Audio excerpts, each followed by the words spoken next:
Hello. Hello, good morning here in the US. Magandang gabi sa Philippines and anywhere in the world, right? So our topic today basically is talking about H1B opportunities for IT professionals. But let me just update my social media platforms, then we can start the conversation.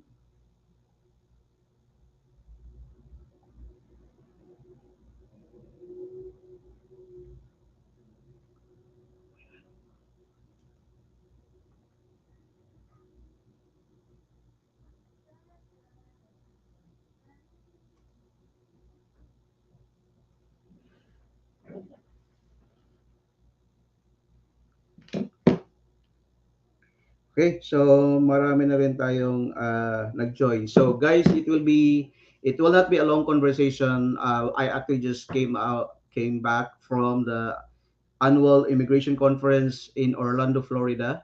So in which there has been conversation around IT professionals. So mabilisan lang tong usapan na to. I didn't prepare any materials for you.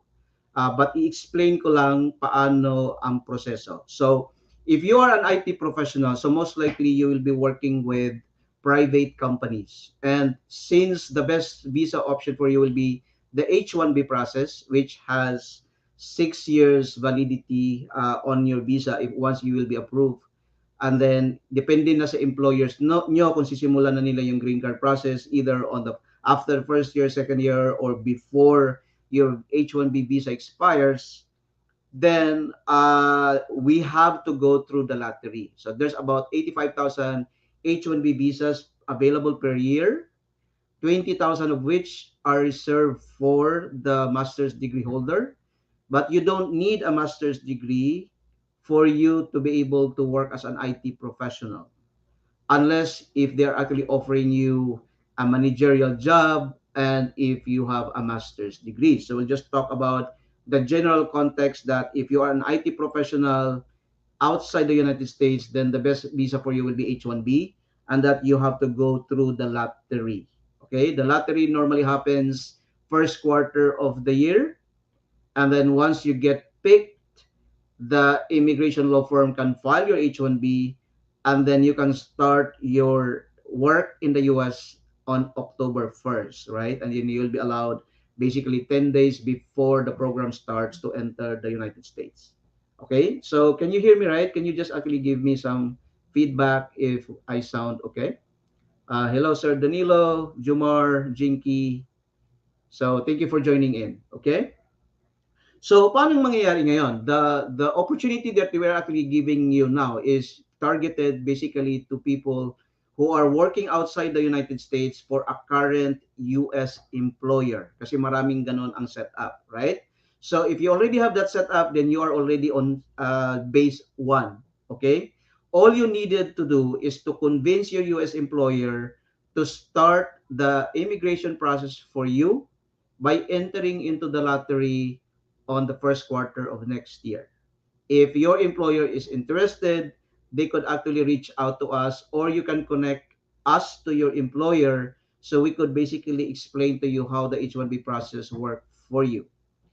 Okay, mabilis lang yun, no? So normally last quarter of March, meron ng registration and then the weeks after that, they could actually do the lottery. Okay?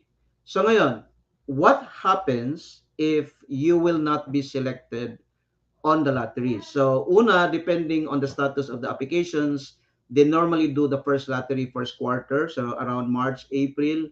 And then depending on the needs, hahatiin nila yung lottery sometimes, not all the time. USCIS will actually conduct a second lottery for the H1B sometime June, July. So then at least meron ka pang chance na mapili so you could basically start your employment in October. The scenario that we need to talk about now is what if hindi ka nga mapili doon sa lottery na yon. So then what is the next option for you? So we actually met somebody from their office basically is in Toronto, Canada. So their proposal to us is, and their proposal to your potential employer basically is they will hire you as for a working visa working in Toronto or anywhere in Canada. You will still be working with your US employer. And the advantage of that is at least you will be in the same time zone with your employer, right? Kasi i-hire nila kayo and you will be based in Toronto or in Canada in general, which basically falls under the same land mass with the United States. So hindi masyado ngayong problema ang time zone because we will be working at the same time zone, generally speaking, with your US employer. They also could promise to be able to apply for your travel permit from Canada to the US whenever your US employer need you for meetings, for training, and all that. Again, it's a lot easier for you to fly from Canada to the US and vice versa because you are already considered as workers or employees for that company in Canada working for a US employer.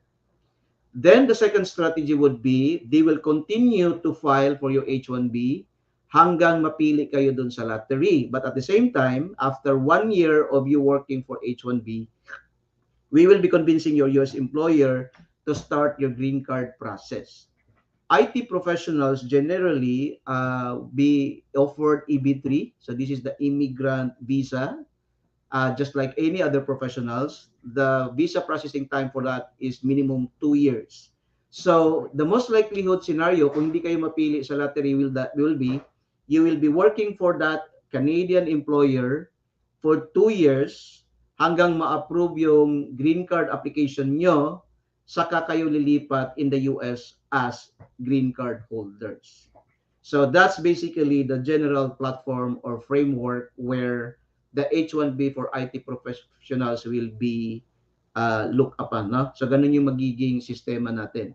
So yung mga IT professionals naman na hindi pa nakakahanap ng US employers, mabilis lang yun. No? So again, the world is becoming smaller now with the use of social media. Research mo lang na, hey, companies looking for IT professionals, either online. So don't be discouraged kung ang offer sa inyo is online lang because that's where the relationship starts. As soon as you've established the relationship and that the employer likes your performance, then that's when you can start the conversation na, hey, baka pwede nang i-process yung H1B nyo. And again, pag hindi kayo mapili sa H1B, the other option will be you will be hired by this company based in Canada, and then they will process your work and travel permit from Canada to the US and vice versa until you will be given the green card opportunity by the US employer. So, yun lang yung context natin again for those who have not been able to catch me giving this update. The live is recorded in my wall. So you could basically just review that later. Um, may tanong tayo dito, no? Is there an age limit for a special education? Okay. So IT muna tayo ngayon, ma'am, no? Hindi muna tayo teachers ngayon. So I will refuse to answer that question.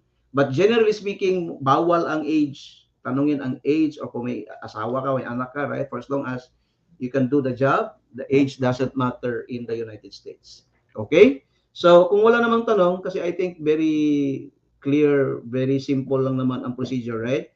So I will just summarize though. If you have a US employer and you are working currently outside the United States, start a conversation with your US employer to start your H1B process. So normally March yun. So for as long as you can enter into the lottery, then you will have the chance to be picked. And if you will be picked, your first day of work will be October 1st of the same year. So kung next year yon at napili ka ng March, April next year, your first start of employment is October 1st. Kung hindi ka man mabunot, there is a company in Canada willing to hire you and allow you to work in Canada, so you would be able to work in the same time zone with your US potential employer. For the time being, they will continue to go through the lottery or start your green card application para 2 years later, you will be entering the US on our or as a green card holder. Okay? Again, if you would want to stay in Canada, they will also offer you the permanent residency there. Mas mabilis maging resident in Canada or become a citizen of Canada. If you have that, then you have more visa options coming to the United States. Okay? If your US employer also has an affiliate office in the Philippines, then we can also explore the L visa, the intra-corporate transfer, if your position is managerial in nature. So again, we can explore more visa types as we go along. So sa ngayon, just start the conversation with your employer. Reach out to us if they need assistance on understanding what visa options available for you. And hopefully soon you would be able to see you achieve your American dream through the H1B process. Okay, may pahabol na tanong dito si Chris. Pwede pa ba yung bachelor's, master's degree taken po sa PH for H1B? Yes. So it doesn't matter kung saan mo natapos yung degree mo for as long as you have a bachelor's degree. Kasi for H1B kasi, minimum requirement is that you have to have at least a bachelor's degree. What if currently working here in the US on a J2 visa, but my company wants to hire me on H1B or L1 visa? So again, the J2 visa, for as long as you have a work permit, you could basically work any type of work or anywhere in the United States. If you are not subject to the 212E, you could actually convert from J2 to H1 or L1 if you are working for an affiliate company. But if you are subject to the 212E, your J1 visa holder spouse need to apply for a waiver. No? And I have a lot of visa videos talking about what visa waiver available for you. But then again, Yang, if you are not subject to the 212E, yes, you can transition from J2 to H1 or any other type of visa. Email, can C1D visa be converted to H1B? Unfortunately, okay, so C1D is a little bit more restrictive though, right? So I would recommend that you talk to a lawyer about your options. The only express limitation on C1D is that you cannot apply directly to a green card if you enter the US on C1D because transient lang kasi yung C1D mo no? You really don't have enough time to convert the C1D to any other type of visa. But what you can do though is at least have that conversation with your employer, get out of the US and get the appropriate visa type option for you before coming back to the US, either on H1B or L1 and so on. But at least start that conversation. Brian, nasa Philippines po ako as IT professional. Saan po pwede mag-apply sa agency attorney? So, I'm really hoping that they will be able to join me on my follow-up update on IT professionals next time. But then again, if you are asking about US employers hiring for IT, guys, pwede kayo pumunta sa monster.com or indeed.com, right? Just write IT professionals looking for work, for employees. Marami kayong makikita doon. And then pag may nakita kayo, then that's when you're gonna apply, okay? So I started my journey in the United States also going through Indeed and Monster.com. I posted my resume there. I was just lucky to actually have a job offer after 3 weeks. And then I went home to Hong Kong to get my visa. So then again, you could basically start your journey even before you enter the United States and enter the H1B lottery, okay? So marami na ngayong options to looking for potential employers natin. So again, as I said, this will not be a very long conversation. At least may idea na kayo na, okay, pwede palang ganun. Pag hindi ako mapili, I can work in Canada because there is an employer willing to hire you on a work visa in Canada. And they will process the Canadian immigration papers for you. Okay? So maraming salamat. Have a nice day for everybody. Bye-bye.